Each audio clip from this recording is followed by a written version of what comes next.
आप सबको प्रभु यीशु मसीह के नाम से अनुग्रह और शांति सदा के लिए मिलता रहे। सबसे पहले परमेश्वर को धन्यवाद देते हैं आज का दिन के लिए और आज का समय के लिए।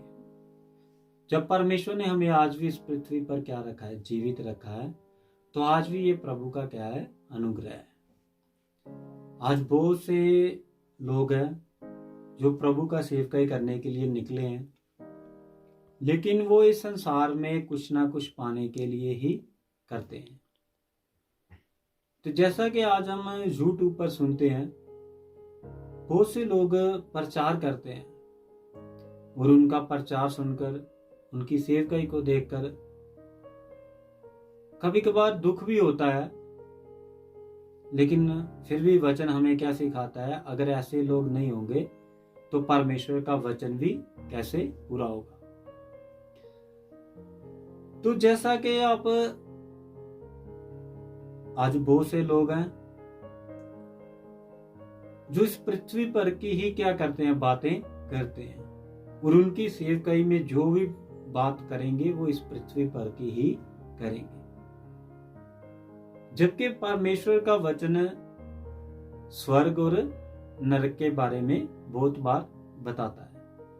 उसके विषय में आज भी बहुत कम क्या किया जाता है, प्रचार किया जाता है।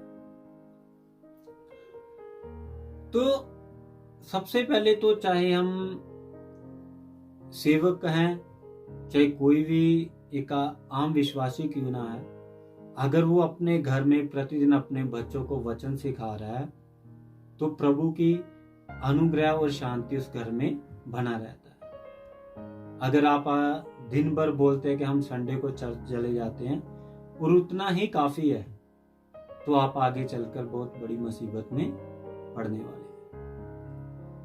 क्योंकि इस पृथ्वी पर एक पवित्र वचन है जिसके द्वारा क्या है, एक मनुष्य का, चाहे कोई 5 साल से लेके 10 साल से लेके चाहे कोई 60 साल का भी मनुष्य है, तो उसका जीवन अगर बचाया जाएगा वो इस वचन के द्वारा ही बचाया जाएगा। आज बहुत से लोग हैं जो सेवकाई करते हैं, लेकिन आगे उनके अगर बच्चों के विषय में देखें तो उन्हें वचन के बारे में कुछ मालूम ही नहीं है। लेकिन कल को अगर उनको पूछो तो क्या है, हमें सेवकाई करनी है। तो हम आपको एक बात बताते हैं, उसको थोड़ा ध्यान से सुनिएगा। जब मैं छोटा था तो कितनी बार हमारे आसपास में कन्वेंशन होती थी, तो वहां पर एक गाना गाते थे,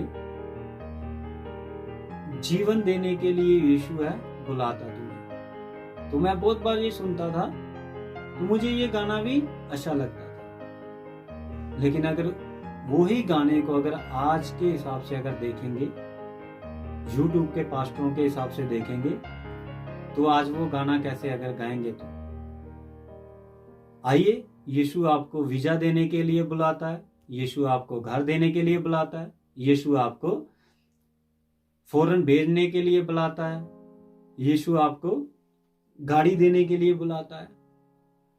तो आज की थिंकिंग के हिसाब से, उनके हिसाब से जो कुछ है इस पृथ्वी पर ही है, और वो एक ऐश की जिंदगी जीना चाहते हैं। लेकिन वो आगे जाकर खुद तो आप मुसीबत में गिरेंगे, लेकिन अपने बच्चों को भी क्या करेंगे, मुसीबत में डालेंगे।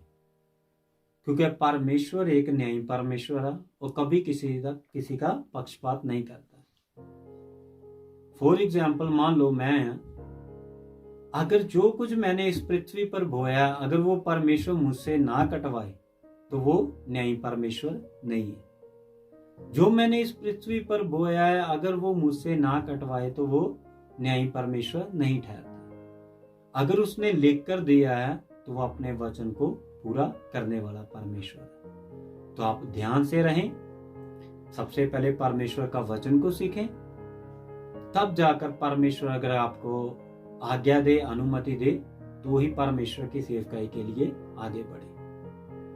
नहीं तो आप सेवकाई करेंगे, इस पृथ्वी की चीजों के पीछे भागते रहेंगे और अपने जीवन को नाश करेंगे। अपना तो जीवन करेंगे, अपने आने वाले बच्चों का भी आप जीवन बर्बाद करेंगे। क्योंकि आज सेवकाई परमेश्वर के लिए नहीं, लेकिन पैसों के लिए किया जाता है, जहाँ एक दिखावे के लिए सेवकाई किया जाता है, जहाँ फेमस होने के लिए सेवकाई किया जाता है।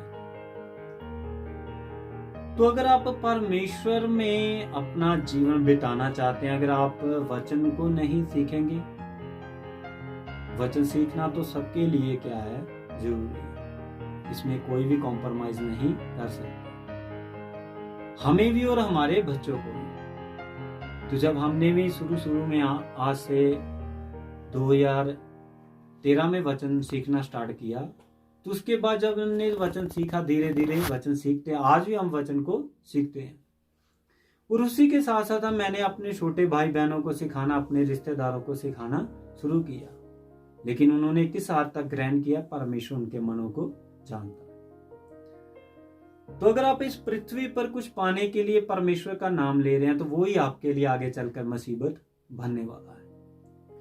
मान लो आप परमेश्वर का नाम लेते हैं, प्रभु के आगे प्रार्थना करते हैं, प्रभु हमें नौकरी चाहिए, प्रभु हमें घर चाहिए, प्रभु हमें ये चाहिए, प्रभु तो आपको दे देगा। प्रभु के लिए कोई बड़ी बात तो है ही नहीं है भाई, ये तो सब छोटी छोटी बातें हैं। लेकिन जब लास्ट में आप अगर प्रभु के उस कर तक नहीं पहुंच सके, तो वही बातें आपके लिए क्या हो जाएगा, न्याय का कारण बन जाएगा। क्योंकि जो आपने मांगा परमेश्वर ने आपको दिया, लेकिन आप फिर भी एक अच्छी रीति से नहीं चल पाए। क्यों? क्योंकि आप लोगों ने अच्छे से वचन को नहीं सीखा। तो आज हम वचन नहीं, लेकिन अगर आप इन्हीं बातों को ग्रहण करेंगे, तो प्रभु आपको आशीष देंगे और अपने जीवन के बारे में जरूर जाने। और इस संसार में, इस पृथ्वी पर हम पैसों से कुछ भी खरीद सकते हैं, लेकिन परमेश्वर का वचन ऐसा एक चीज है जो पैसों से, ना किसी माँ बाप की इच्छा से, ना किसी की इच्छा से हम सीख सकते हैं। ये प्रभु का अनुग्रह से, प्रभु की दया से, प्रभु का ही कार्य है, और प्रभु के द्वारा ही ये सब किया